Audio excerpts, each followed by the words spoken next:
Tertium Organum.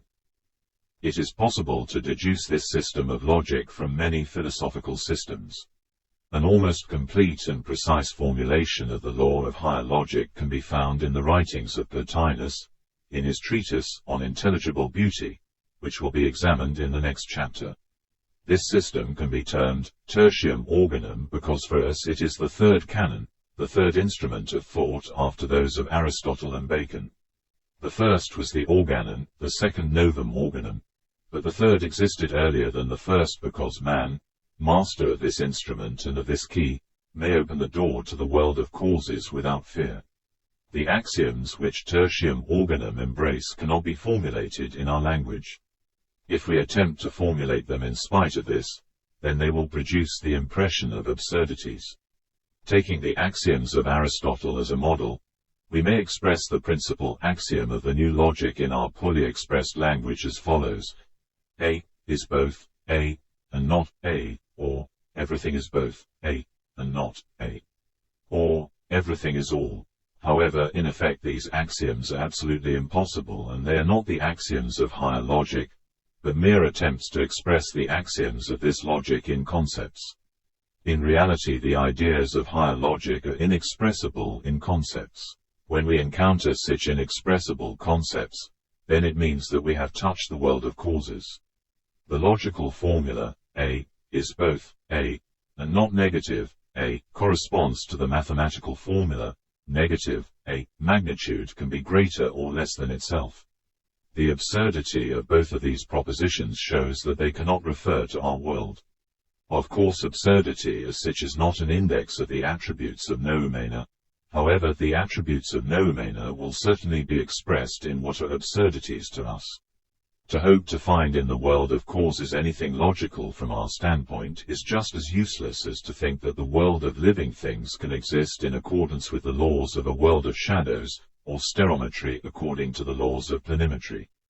To master the fundamental principles of higher logic means to master the fundamentals of the understanding of a space of higher dimensions, or of the world of the wondrous. In order to approach a clearer understanding of relations in the multidimensional world, we must free ourselves from all the idols of our world, as Bacon calls them, i.e. from all obstacles to correct receptivity and reasoning. Then we shall have taken the most important step towards an inner affinity with the word of the wondrous.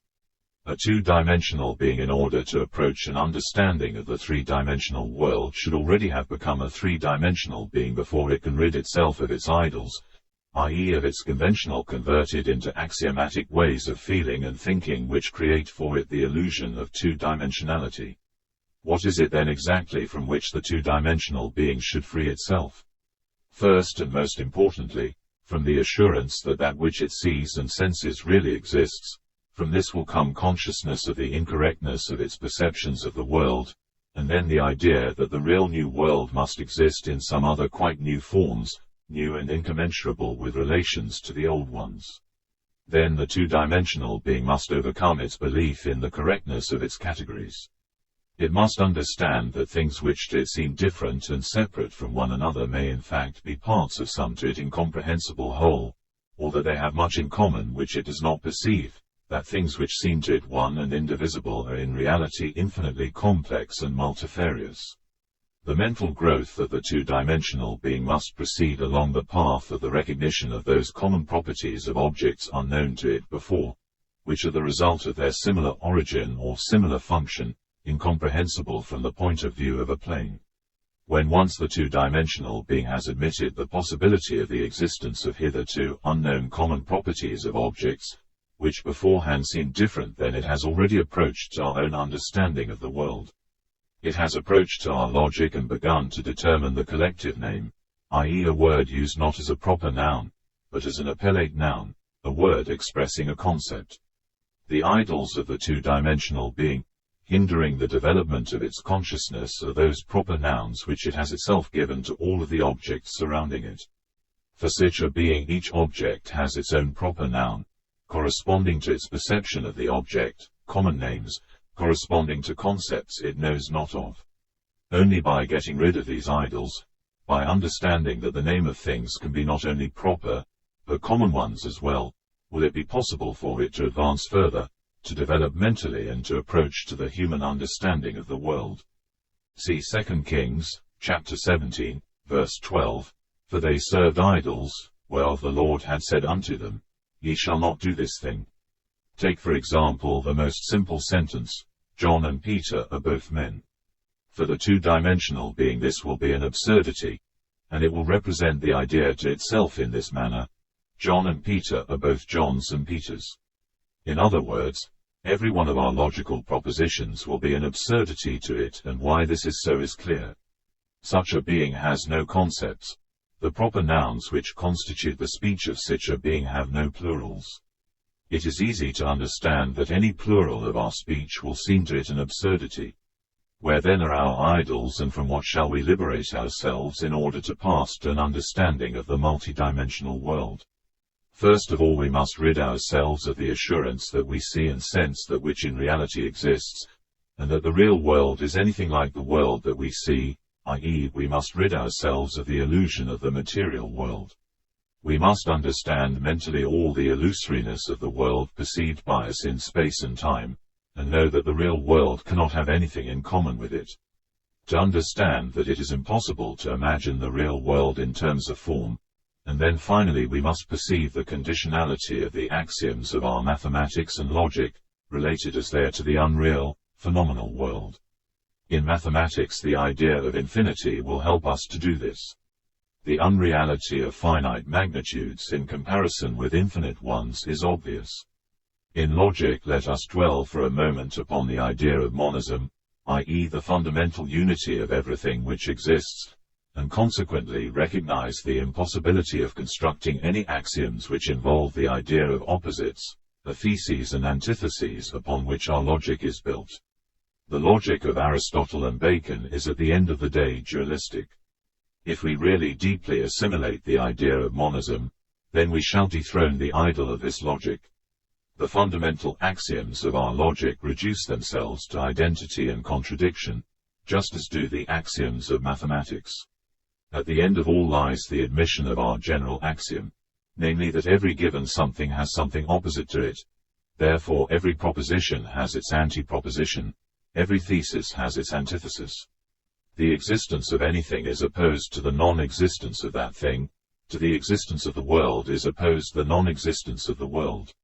Object is opposed to subject, the objective world to the subjective, the I is opposed to the not I, to motion, immobility, to variability, constancy, to unity, heterogeneity, to truth, falsehood, to good, evil, and in conclusion to every A, in general is opposed, not negative, A.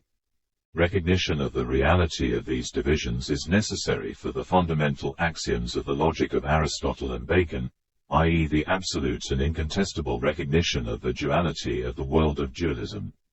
The recognition of the unreality of these divisions and that of the unity of all opposites is necessary for the comprehension of higher logic.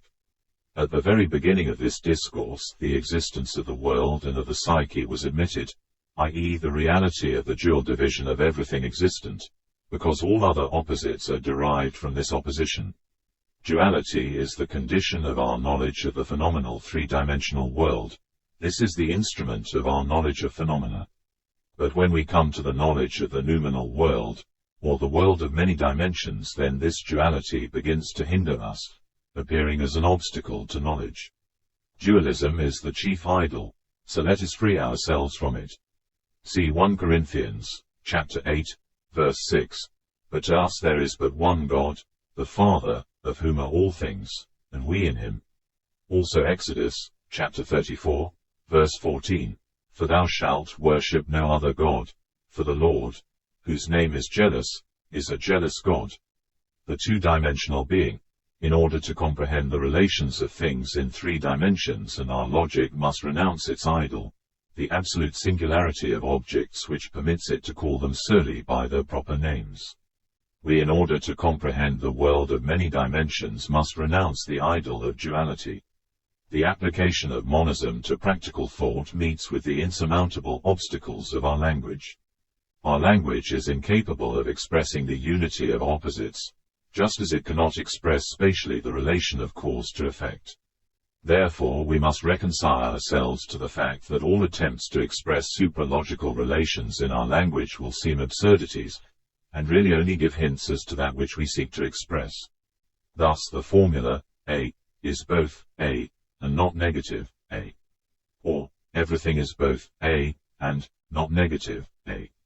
Representing the principal axiom of higher logic expressed in our language of concepts sounds absurd from the standpoint of our usual logic, and is not essentially true. Let us therefore reconcile ourselves to the fact that it is impossible to express superlogical relations in our language as it is presently constituted. The formula, A is both A, and not negative A, is untrue because in the world of causes there exists no opposition between A and not negative A, and we cannot express their real relation. It would be more correct to say negative A is all.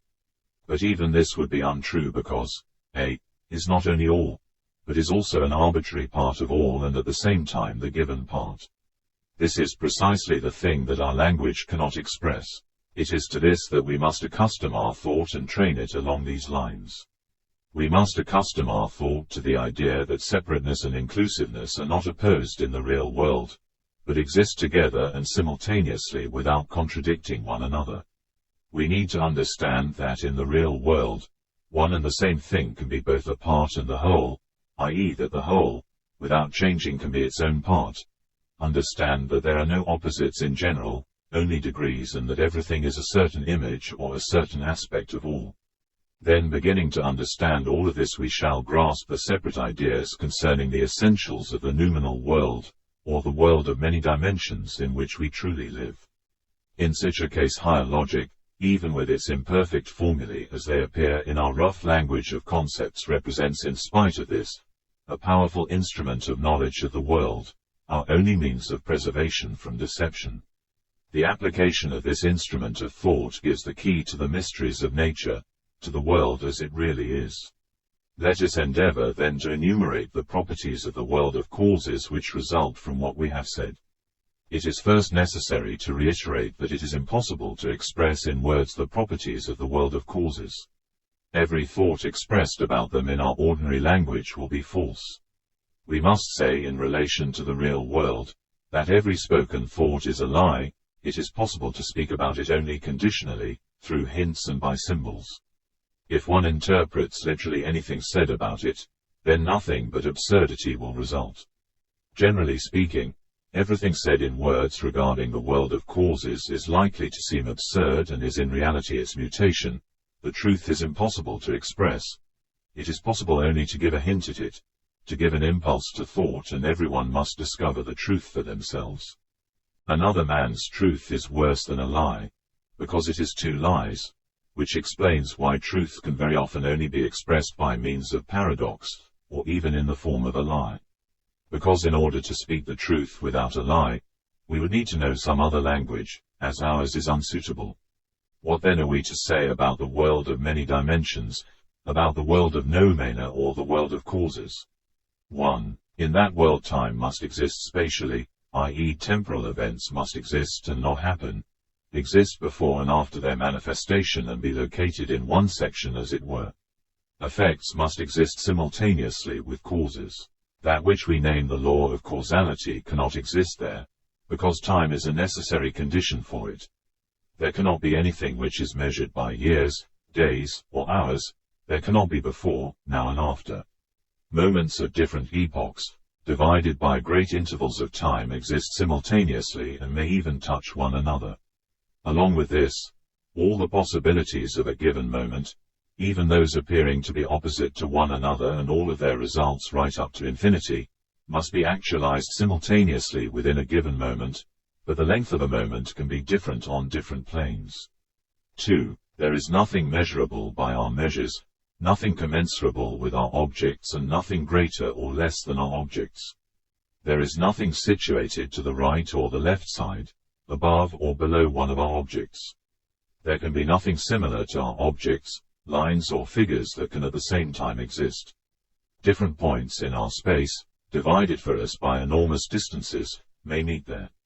Distance and proximity there are defined by their inner affinity or remoteness, by sympathy or antipathy, i.e. by properties which seem to us to be objective.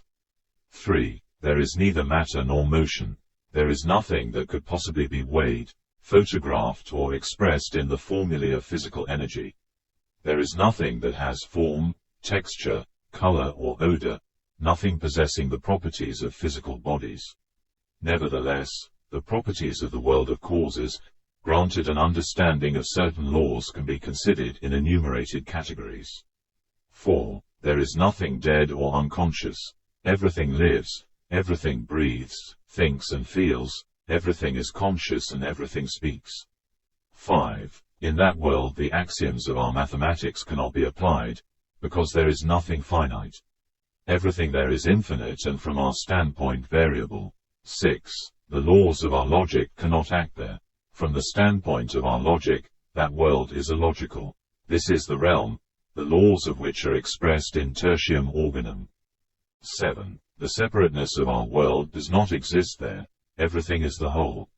Each particle of dust, without mentioning of course every life and every conscious being, lives a life which is one with the whole, and includes the whole within itself. 8. In that world, the duality of our world cannot exist. That being is not opposed to non-being.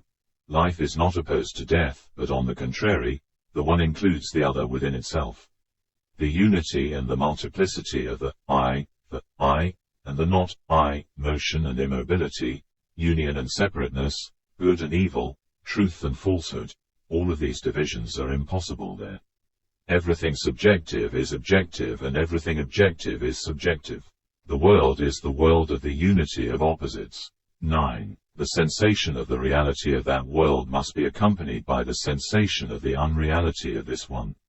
At the same time, the difference between real and unreal cannot exist, there just as the difference between subjective and objective cannot exist.